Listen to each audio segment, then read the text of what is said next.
اشرف الانبیاء والمرسلین اما بعد فاعوذ باللہ من الشیطان الرجیم بسم اللہ الرحمن الرحیم۔ تراویح کے مسائل آپ کی خدمت میں عرض کر رہا تھا، اور کل میں نے عرض کیا کہ جو حافظ ہے، جو قرآن مجید فرقان حمید کی تلاوت کرتا ہے، یعنی جو امام ہے، اس کا ایک مٹھی داڑھی کا ہونا شرط ہے۔ اگر کینچی لگواتا ہے، خشخشی داڑھی رکھتا، تو ایسے امام کے پیچھے نماز نہیں ہوگی۔ تراویح کے متعلق یہ بھی سوال لوگ کرتے ہیں کہ کیا ہر رکعت میں الگ الگ نیت کی جائے گی؟ تو یاد رکھیے گا کہ الگ الگ نیت کرنے کی حاجت نہیں، اگر کوئی کر لے تو بھی کوئی حرج نہیں۔ جیسے مثال کے طور پر میں جہاں تراویح پڑھتا ہوں اپنے علاقے میں، تو آپ جانتے ہیں کہ وقت اتنا حافظ صاحب دیتے نہیں، ڈائریکٹ کھڑے ہو کر اللہ اکبر کر دیتے ہیں۔ تو میں جب تراویح شروع کرتا ہوں تو یہ نیت کرتا ہوں 20 رکعت نماز تراویح، 2 رکعت کے ساتھ۔ یہ نیت ایک ساتھ میں نے کر لی، پھر 2 رکعتیں جو ہے وہ 20 جو ہے وہ ادا ہو جاتی ہیں۔ تو اگر اس طرح ایک ساتھ نیت کر لیں کہ 20 رکعت تراویح 2 کر کے پڑھوں گا واسطے اللہ تعالیٰ کے، منہ میرا کعبہ شریف کی طرف، یہ دل میں ہی ارادہ، تو اس سے بھی ادا ہو جائے گی، الگ الگ نیت کرنے کی ضرورت نہیں ہے۔ اسی طرح تراویح کے اندر آپ جانتے ہیں کہ بہت کم وقت ہوتا ہے۔ ہم جب کھڑے ہوتے ہیں، بعض دھیرے دھیرے کھڑے ہوتے ہیں، تو حافظ صاحب اللہ اکبر کہہ کر فوراً تلاوت شروع کر دیتے ہیں، بالکل کم جو ہے وہ وقفہ ہوتا۔ عوام یہ شکایت کرتی ہے کہ ہم ثنا نہیں پڑھ سکتے، تو کیا ہماری نماز ہو جائے گی؟ تو یاد رکھیے گا، ثنا پڑھنا یہ مستحب ہے، اگر کوئی پڑھے تو ثواب، نہ پڑھے تو گناہ گار نہیں ہے۔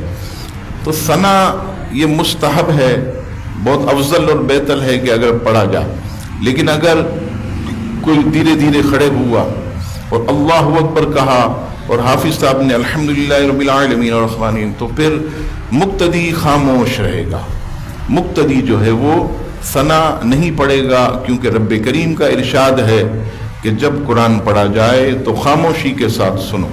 تو ثنا نہیں پڑھیں گے، صرف اور صرف جو ہے وہ اللہ اکبر، اور اللہ اکبر اتنی آواز سے کہ ہمارے کان سنیں۔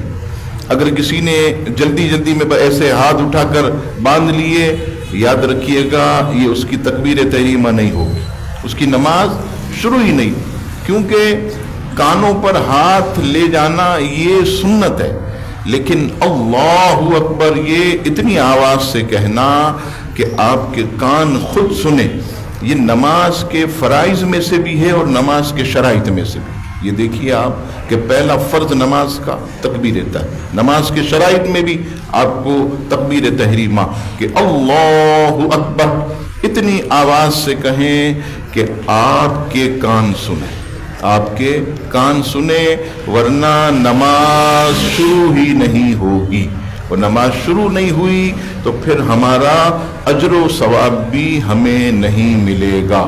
تو یہ یاد رکھیے گا کہ ثنا اگر چلی جائے تراویح میں تو کوئی حرج نہیں، امام نے قراءت شروع کر دی تو اب مقتدی جو ہے وہ بالکل جو ہے وہ خاموش رہے گا۔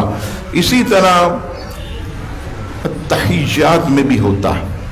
التحیات میں یہ ہوتا ہے کہ جیسے ہم نے التحیات پڑھی، تو بعض تو اتنا بیچارے دھیرے دھیرے پڑھتے ہیں سلو، کہ التحیات جو ہے یہ بالکل جو ہے وہ اختتام پذیر ہی بھی نہیں ہوتی کہ امام صاحب سلام پھیر دے، حافظ صاحب السلام علیکم ورحمۃ اللہ، السلام علیکم۔ تو یہاں پر جو مسئلہ ہے وہ غور سے سماعت فرمائیے کہ التحیات کا ایک لفظ پڑھنا یہ واجب ہے، ایک لفظ پڑھنا یہ واجب ہے، یعنی ایک لفظ بھی اگر تراویح معاف کیجیے گا التحیات کا کسی نے چھوڑا تو اس کی نماز نہیں ہوگی. تو ایک ایک لفظ پڑھیں. التحیات للہ والصلوات سے لے کر عبدہ ورسولہ، عبدہ ورسولہ تک، یہ التحیات کا حصہ. امام اگرچہ سلام پھیر دے، امام اگرچہ سلام پھیر دے، امام اگرچہ تیسری رکعت کے لیے کھڑا ہو جائے، مقتدی اپنی التحیات پوری کرے گا. باقی درود ابراہیمی یہ مستحب ہے. دعائے ماثورہ رب اجعلنی یہ مستحب ہے. ربنا آتنا جو ہم پڑھتے ہیں یہ سب مستحب. لیکن تشہد جسے کہتے ہیں التحیات، اس کا پڑھنا یہ واجب ہے. جب تک مقتدی کی ختم نہیں ہوتی التحیات اس وقت تک وہ سلام نہیں پھیرے گا. اور جیسے پڑھ لی اور اتنا، پھر درود پاک میں بھی یاد رکھیے گا کہ اگر کوئی اتنا کہہ دے اللہم صلی علی محمد و آلہ، اللہم صلی علی محمد و آلہ، السلام علیکم ورحمۃ اللہ، السلام علیکم ورحمۃ اللہ، تو بھی نماز ہو جائے.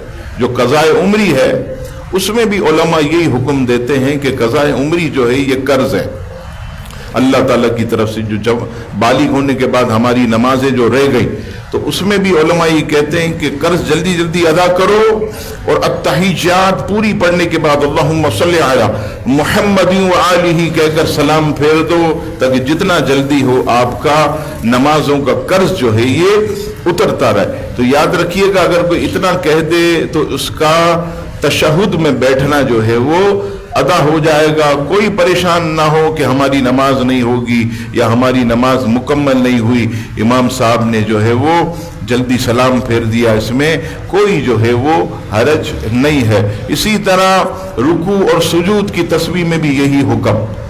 آپ جانتے ہیں کہ بہت مختصر جو ہے وہ حافظ صاحب رکوع کروا، جیسے ابھی گئے اور بس کمر سیدھی ہوئی سبحان ربی العظیم سمیع اللہ لمن، تو اگر ایک مرتبہ کہا تو بھی حرج نہیں.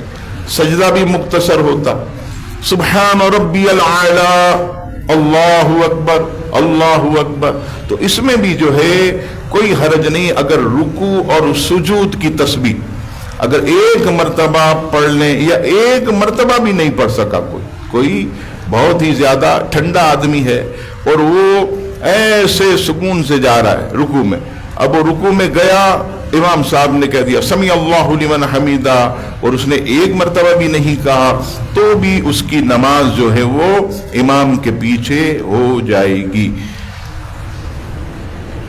تراویح کے اندر ایک خاص چیز آپ دیکھیے کہ قیام چونکہ طویل ہوتا اور آپ جانتے ہیں کہ ہم ماشاءاللہ جو ہے کتنے اچھے لوگ ہیں، 2 گھنٹے باہر کھڑے ہو جائیں گے، نہ کمر میں درد نہ پاؤں میں درد. تراویح میں ہمارا درد شروع ہو جاتا ہے، تراویح میں کمر جو ہے، آپ دیکھیے حالت لوگوں کی، بعض بیچارے کھڑے ہوتے ہیں ایسا لگتا ہے کہ جھولا جھولنے، کوئی ایسے آگے آ رہا ہے، کوئی ایسے گھوم رہا ہے، جھوم رہے ہیں جیسے بیچارے کو کسی نے گن پوائنٹ پر کھڑا کیا. یہ سب چیزیں جو ہیں یاد رکھیے گا یہ خشوع و خضوع نہ ہونے کی وجہ سے. اگر کوئی یہ سچی نیت کر لے کہ اللہ کی محبت میں کھڑا ہوں، اپنے کریم پروردگار کی، خود بخود طاقت اور قوت آ جائے گی. اور جو تلاوت ہو رہی اس کے ہر حرف پر غور کرے اور اس کو ذہن میں دہرائے، توجہ بالکل تلاوت کی طرف ہو، پتہ بھی نہیں چلے گا. اچھا اب کیا ہوتا ہے کہ پچھلی صفوں میں ایسے لوگ بیٹھے ہوتے ہیں جو انتظار کرتے ہیں کہ امام صاحب رکوع میں جائیں تو ہم فوراً ایسے کھڑے ہو کر اللہ اکبر کہہ کر سیدھے جو ہے وہ رکوع میں. اور یہ ہمارے 27 روزہ میں اتنا نہیں، یہ جو 6 روزہ اور 5 روزہ تراویح ہوتی ہے یہ ایم جنا روڈ پر خالق دینا، تو ہمیں تو کبھی ہم گئے نہیں، یا لمون تالمون کے سوا ہمیں تو نہیں آتا سمجھ میں، جسے آتا ہے ماشاءاللہ یہ ان کی جو ہے وہ کرامتوں میں سے ہے. لیکن ہم جب جاتے ہیں لوگ ہمیں بتاتے ہیں، کہتے ہیں مولانا صاحب پیچھے سارے سیٹ جو ہے، اب ایک رکعت، اب 5 روزہ میں آپ اندازہ لگائیں، ایک رکعت جو ہے وہ بڑی طویل ہوتی ہے. اب پیچھے بیٹھ گئے، چائے کا تھرموس بھی رکھا ہوا ہے، چائے کا تھرموس، بعض سٹے بھی مار رہے ہوتے، یہ ایسا بھی حال ہوتا، ایسا لگتا ہے کہ تفریح کرنے، سارے تجارت والے کپڑے کے بڑے بڑے بیوپاری وہ سب بیٹھے ہوتے ہیں اپنے ساتھیوں کے ساتھ وہ آئے تو جیسے ہی اللہ اکبر کہا چائے کی پیالی رکھی فوراً اللہ اکبر کہہ کر جو ہے وہ رکوع میں شامل ہو گئے. یاد رکھیے گا سورہ نساء کی آیت نمبر 142 رب کریم فرماتا وَإِذَا قَامُوا إِلَى الصَّلَاةِ قَامُوا كُسَالَىٰ اور منافق جب نماز کو کھڑے ہوتے ہیں تو جی ہار سے یعنی کیا مطلب کہ وہ بڑے جی ہارے جیسے زبردستی کسی نے کھڑا. تو یہاں پر جو مفسرین ہیں اکابرین وہ فرماتے ہیں کہ اگر کوئی نمازی قیام کو چھوڑ کر جیسے ہی امام رکوع میں جائے اور وہ ایسے بھاگے ایک تو یہ ہے کہ بیچارہ آیا دیر سے اس میں کوئی حرج نہیں لیکن ایک بیٹھا جان بوجھ کے بیٹھا اور امام رکوع میں گیا فوراً گیا تو فرمایا کہ یہ منافقین کی علامتوں میں سے یہ منافقین کی علامتوں میں سے ہے. قرآن مجید فرقان حمید کی اس آیت سے علماء اور مفسرین نے یہ فتویٰ دیا کہ یہ نماز میں جی ہارے آنا نماز میں تو آدمی جوش و جذبے سے آتا نماز میں تو آدمی جو ہے خشوع و خضوع سے آتا. یہ کیا بات ہوئی کہ بیٹھا رہے اور جب امام رکوع میں جائے یا اپنی تلاوت سلو کرے تو فوراً جو ہے وہ اللہ اکبر کہہ کر ہاتھ باندھ کر سیدھا وہ رکوع میں چلا جائے. ان چیزوں سے جو ہے وہ ہم سب کو بچنا چاہیے. اب آئیے ایک شخص ہے عشاء کی جماعت اس کی چلی گئی اور تراویح کی بھی 4 رکعتیں اس کی چلی گئی. اب وہ جب مسجد میں آیا تو یاد رکھیے گا سب سے پہلے عشاء پڑھے گا. میں نے پہلے بھی عرض کیا کہ تراویح کا وقت عشاء کے فرض کے بعد شروع ہوتا. اگر کسی نے عشاء کی نماز سے پہلے تراویح پڑھ لی ادا نہیں ہوگی پھر پڑھنی ہوگی کیونکہ اس کا وقت تھی 4 فرض کے بعد شروع ہوتا. تو آپ کی جماعت چلی گئی آپ مسجد میں آئیں 4 رکعت عشاء کے فرض ادا کریں پھر 2 سنتیں ادا کریں. اب آپ کی اتنے میں تراویح کی 4 رکعتیں چلی گئی. اب لوگ کیا کرتے ہیں وہ 4 رکعتیں پڑھتے ہیں. ایسا نہ کریں وہ 4 رکعتیں چھوڑ دیں اور امام جس رکعت میں ہے تیسری چوتھی پانچویں چھٹی آپ امام کے ساتھ شامل ہو جائیں اور جب امام کی 20 ہو جائیں تو آپ کی جتنی بقیہ بچی آپ کی جتنی بقیہ ہیں کونے میں جا کر کہیں بھی اکیلے جو ہے وہ آپ وہ تراویح کی بقیہ رکعتیں پڑھیں پھر اس کے بعد 3 وتر پڑھیں پھر 2 نفل پڑھیں. اس طرح جو ہے وہ آپ کی تراویح ادا ہو جائے گی. ایسا نہیں ہے کہ 10 رکعتیں چلی گئی تو میں اپنی پہلے 10 پڑھوں گا تو پتہ چلے کہ امام کی 16 چلی گئی امام کے پیچھے 16 چلی گئی. جتنا آپ آگے بڑھیں گے اتنا امام بھی آگے بڑھے گا. تو یہ کوشش کریں کہ آپ جو ہے وہ عشاء کے 4 فرض اور 2 سنت پڑھنے کے بعد تراویح کے امام کے ساتھ جو ہے وہ شامل ہو جائیں اور پھر امام جب 20 مکمل کرے آپ اپنی بقیہ تراویح کی رکعتیں پڑھیں پھر 3 وتر پڑھیں اور 2 نفل پڑھیں. اس طرح بھی حرج نہیں.